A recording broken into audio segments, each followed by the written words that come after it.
620 feet down in the Gulf of Mexico, there's a blood-red ghost.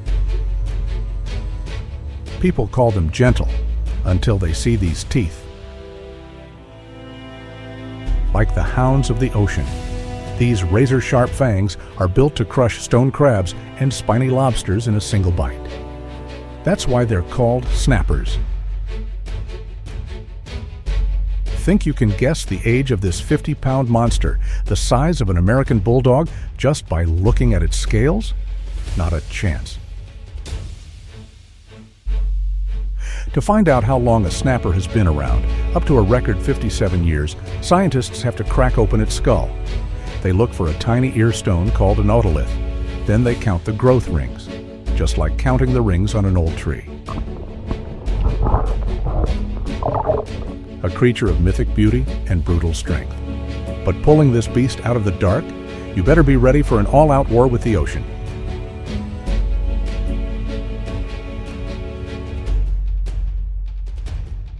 Destin, Florida. They call it the world's luckiest fishing village. But dozens of miles offshore, luck can lead you to facing the Grim Reaper.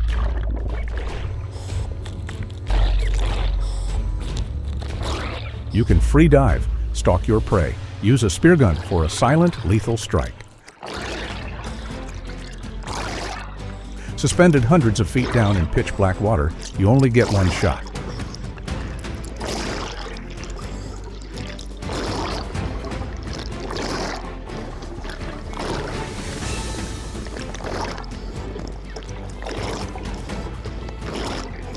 But Captain Mac, a 20-year veteran, he deployed his most capable assistant. The bandit rig bends in half, kissing the water.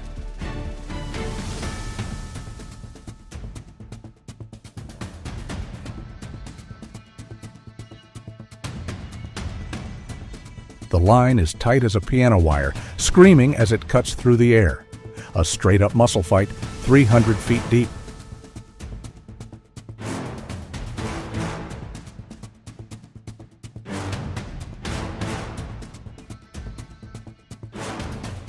Mac hooks a 40-pound monster, but the Gulf has its own rules.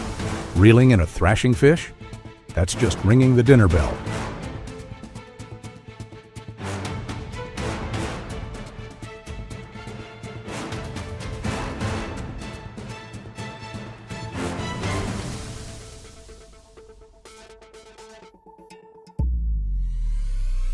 Captain Mac beat the ocean today. But getting this $250 sea monster on board, that's only half the battle. The real fight to protect your margins starts right now, under the knife.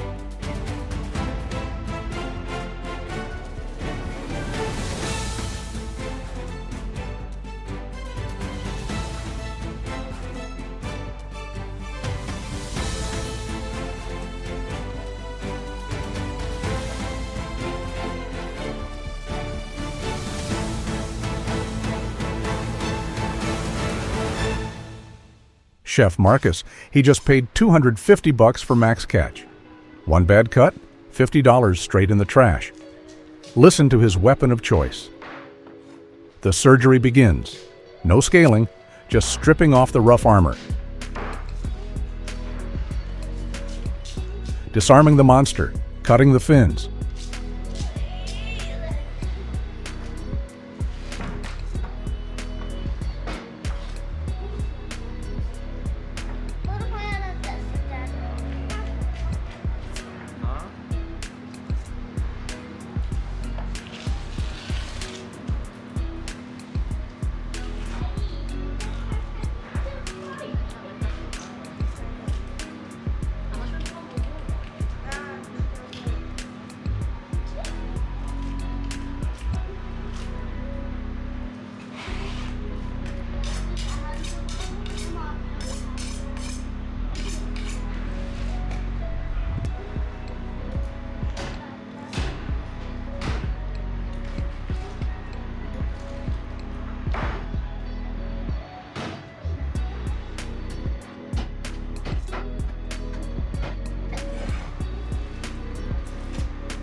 The money shot, gliding right down the spine, No sawing, no tearing.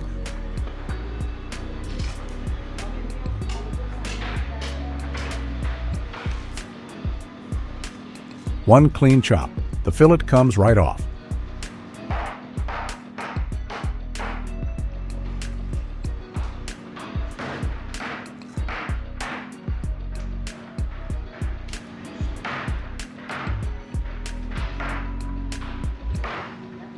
But the real treasure isn't the back, it's the collar and the cheeks. Customers pay $60 for the fillet, but these two sweet, meaty little cheeks, the chef keeps those for himself. So do you know how to turn this raw muscle into a masterpiece?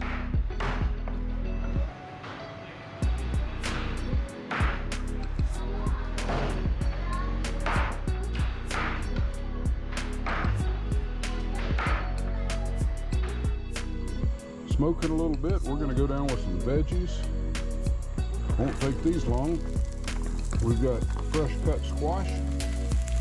Get these heated up, and then I'm actually going to go ahead. The first method revealed. Pure, wild explosion. A Blackstone griddle smoking hot at 450 degrees Fahrenheit. The fish gets buried in legendary blackened seasoning. These are about done. I'm going to move them over to that side. Went ahead and red snapper. We're going to go down with it. Oh, hear that sizzle.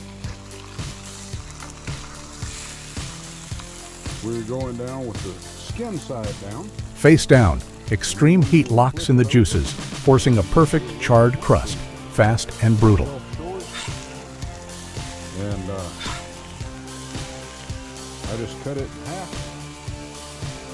If I can, I'll go ahead and just take the skin off, because it's already been seared. Fish skin as well. But if I can pull that off,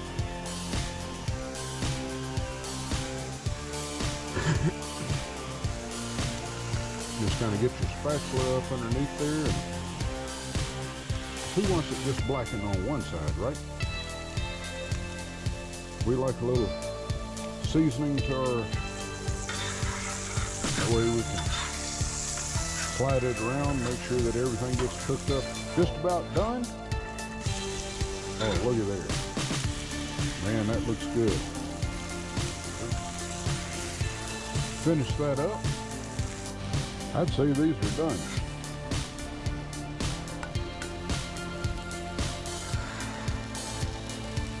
The fish, still got to make room though, because we've got, again, a nice easy cleanup. That's what's great about the Blackstone.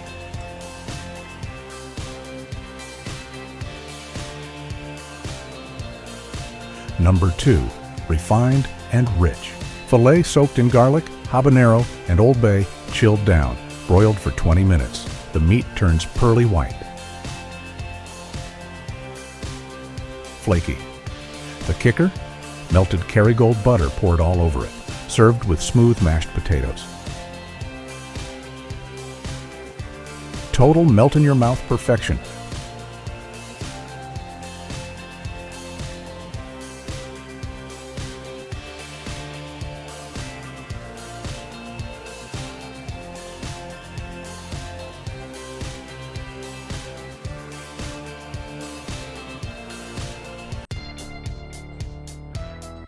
Finally, absolute purity, sashimi. The highest respect you can pay to a creature of the sea. No fire, no smoke. The blade glides, practically invisible, translucent, ruby-tinted meat.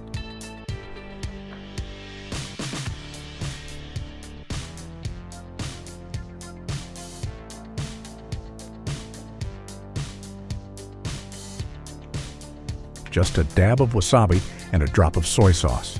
The raw, sweet taste of the ocean exploding on your tongue.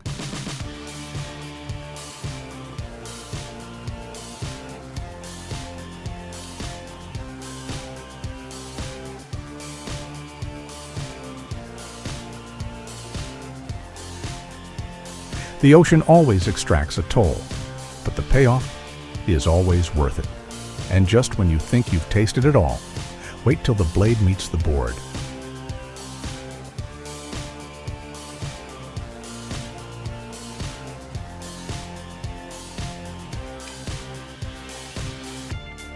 Cobia, sliced clean, revealing a whole new level of precision, texture, and power. The real craft begins here.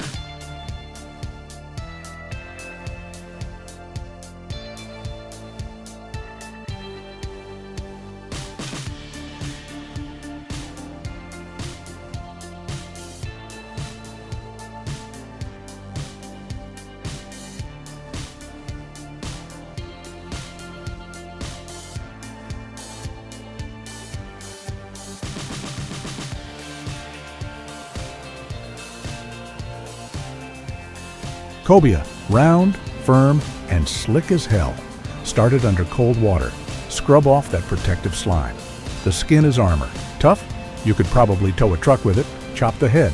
Gut the cavity. Get it clean.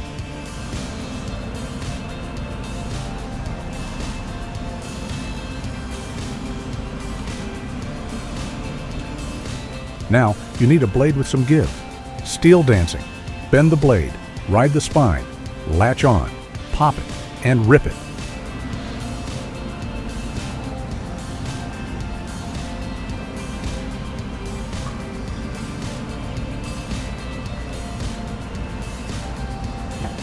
Clean up the scraps, trim the fat, cut out the bloodline. Slow, steady, grab the pliers, pull every single pin bone hiding in that meat.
Now it's just pure white protein.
But how do you take these raw, wild blocks and turn them into the best damn melt-in-your-mouth bite you've ever had?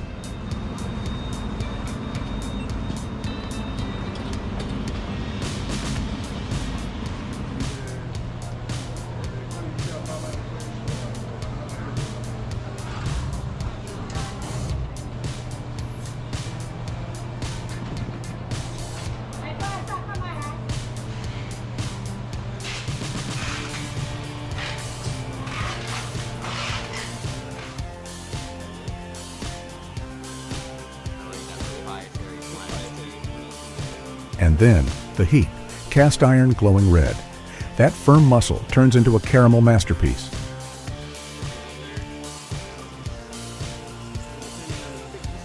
A ginger soy glaze coats the steak. It's got that signature steaky bite, firm like beef, but it melts like butter.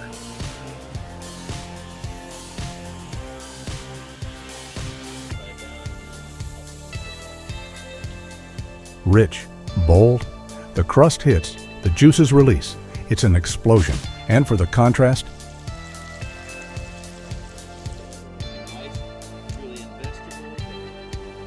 the silence. Sashimi.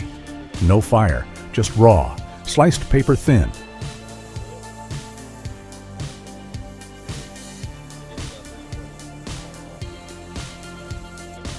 A drizzle of olive oil, a punch of orange zest, a kick of fresh jalapeno to wake everything up.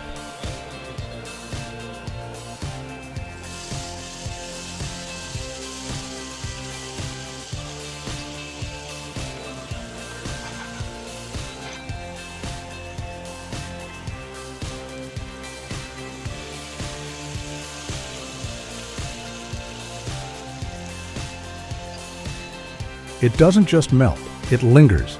Pure, sweet, straight from the deep.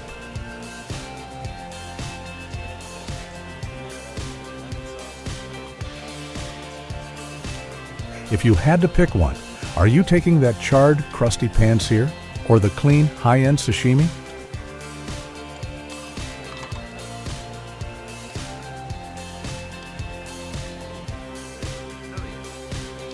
Let me know which one you're grabbing in the comments.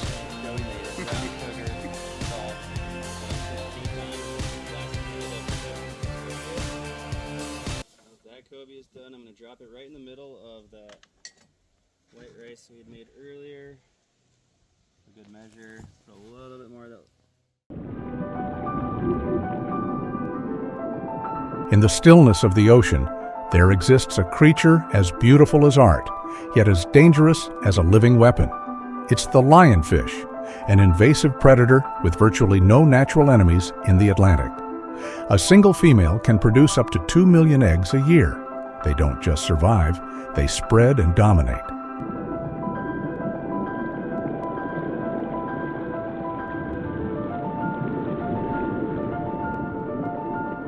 At only about 30 centimeters long, roughly the size of a water bottle, it carries up to 18 venomous spines, capable of delivering intense pain with just a single touch.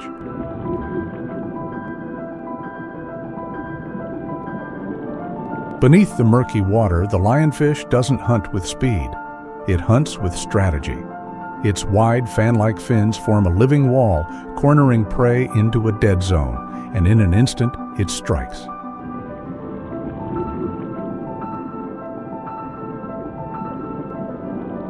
It can swallow prey up to half its own body length in a single attack. Fast, precise, without hesitation. It can even blast small jets of water to disorient its target before delivering the final move. Beautiful, yet deadly. Slow, yet efficient. A perfectly engineered hunting machine shaped by nature. And that's exactly why it's reshaping entire marine ecosystems. But if it's this dangerous, who would dare to hunt it?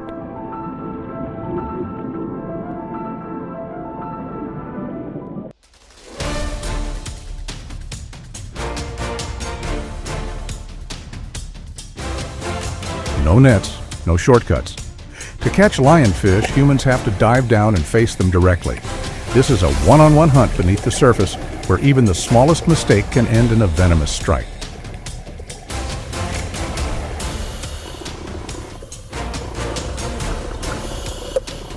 There's no chaos, no chasing, just silence, pressure, and focus. Every movement is controlled, every breath matters.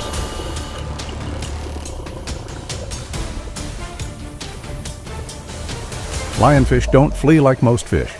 They hold their ground, spreading their fins wide, almost like a warning or a challenge. That forces divers to get dangerously close, close enough to see every spine, every subtle movement, then line up the angle and deliver a precise shot with a spear.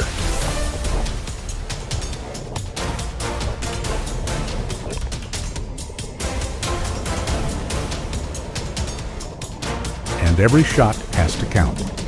Because if you miss, nothing changes, except the risk.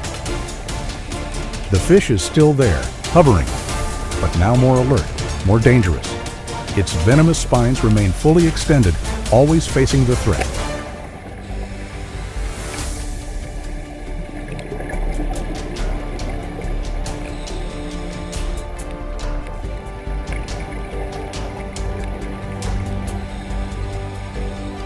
An experienced hunter might land 20 to 50 lionfish in a single dive, lasting anywhere from 30 to 90 minutes. But those numbers are earned through repetition, calm under pressure, and near-perfect control.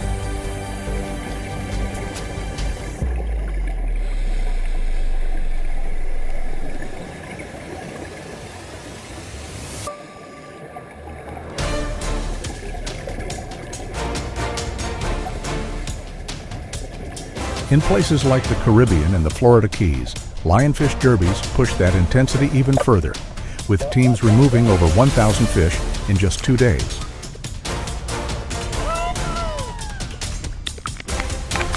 Because this isn't just fishing, it's a targeted effort to control an invasive predator.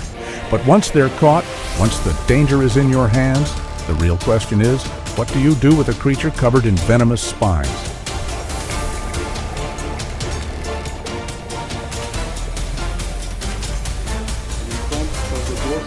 Spines and make a shallow cut across the meat here, right down onto the belly. The blade runs along the spine. A cut begins just behind the head, angled at about 45 degrees, reaching down to the backbone. The second cut we're going to make is going to be right down the back of the fish, running just along the edge of the dorsal spines. And again, I don't need to cut deep, just cut right down across the back of the fish, down towards the tail, breaking the skin. And then the third cut on the fish is going to be on the bottom of the fish, and it's going to join these cuts together. The knife turns slightly, gliding tight against the bone, moving cleanly all the way to the tail. No force, no rush, just feeling the structure beneath. What I've done is I've just broken the skin enough that I can actually peel it off. So if we look up here on the shoulder and peel it down towards the tail, and this skin peels right off and eliminates the need for having to scale the fish. So you can see it's great, very beautiful white meat on the fish. Now what I'll do is I'm just going to score down the back, running parallel to the floor with this knife. So just going a little bit deeper each time, kind of lifting up with my thumb as I do. Let me make a little deeper cut right here to join those together, and I can start lifting the meat up. And we'll just run right down the backbone here. Now I'm getting below the backbone in towards the ribs. You can see some rib bones right here. So I'll cut a little shallower along those ribs so I don't get into the bones themselves. And then just peel this down. One fillet separates. This point, clean, precise, with almost no flesh left on the bone. Lay across towards the tail. And there we go. Really nice piece of fillet, suitable for dinner. And we're going to do the other side of the fish as well. In my fish tray real quick. Do the second side very quickly. So again, that first cut right up towards the shoulder, and then down towards the belly. Flip to the other side. Repeat every movement exactly, and the flesh reveals itself.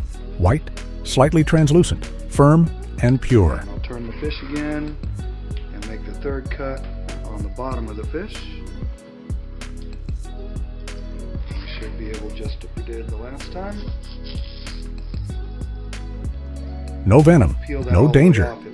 What remains is a perfect ingredient, again, ready to be transformed into a dish. Parallel to the floor or parallel to the cutting board, and get a little bit of depth in there. I should be able to lift this meat up, score right down towards the backbone. Once I get far enough in here, set this over here on our tray. Voila, we are ready.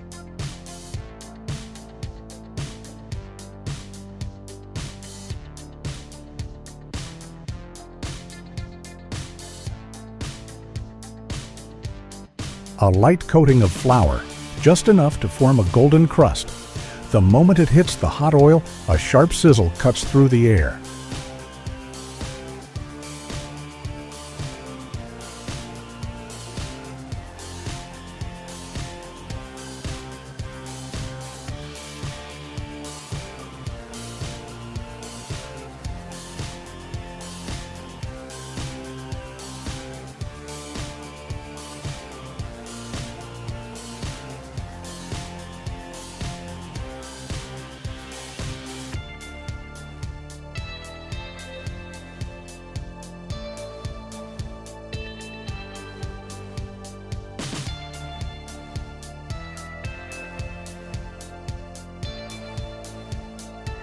Each piece of fish begins to change color from translucent white to a rich golden hue. The surface turns crisp while the inside stays moist, holding on to its natural sweetness.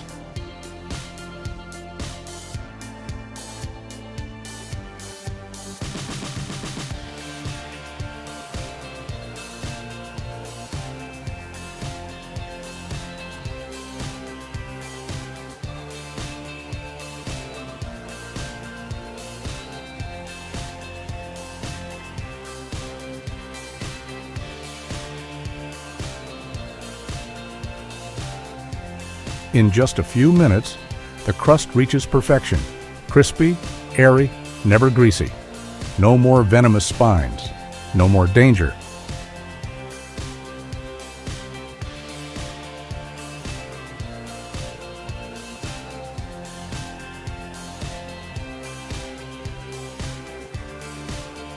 Because every piece of lionfish you eat is a small step toward restoring balance in the ocean.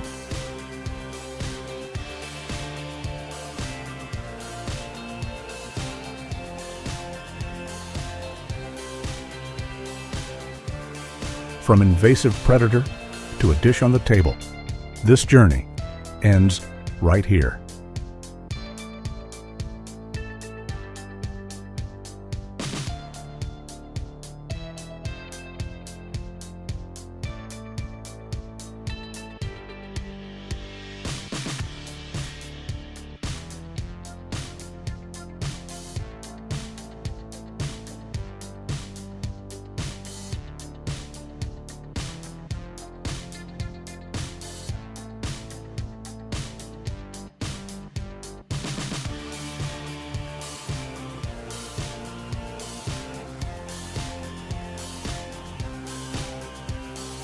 The fishing vessel returns with a haul of scallops, and processing begins.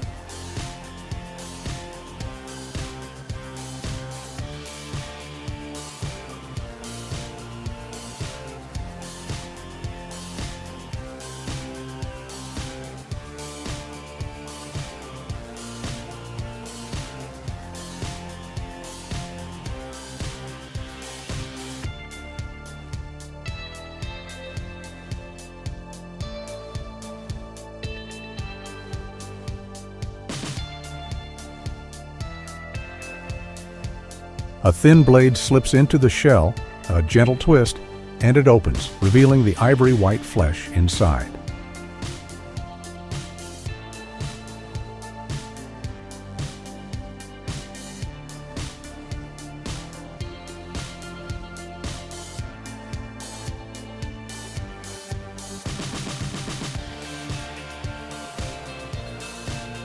The adductor muscle is cut free, firm, round, and clean.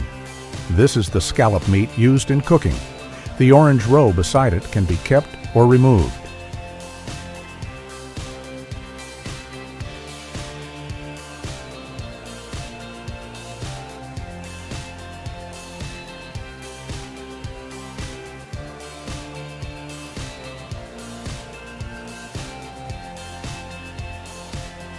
All dark viscera and the thin membrane are removed to avoid bitterness. Rinse quickly under cold water, without soaking, to keep its natural sweetness.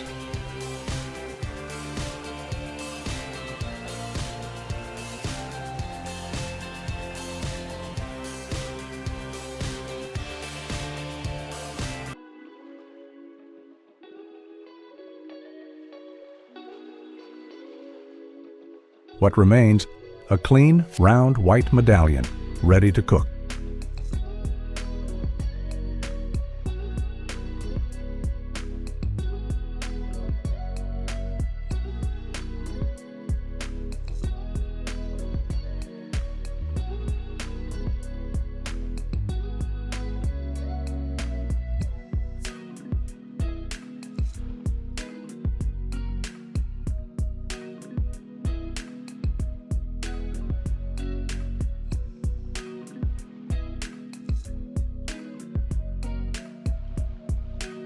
Olive oil. Now, The scallops, once cleaned, don't go straight into the pan. The first step, pat them completely dry with paper towels. It's a small detail, but it determines whether you get that perfect golden sear. this here. Keep going. That's how it's done.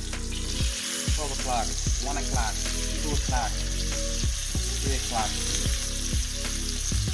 Only when the moisture is gone are they ready for heat. In a pan where oil and butter have already been heated. Not rushed, but hot enough to reach the ideal temperature. 9 o'clock.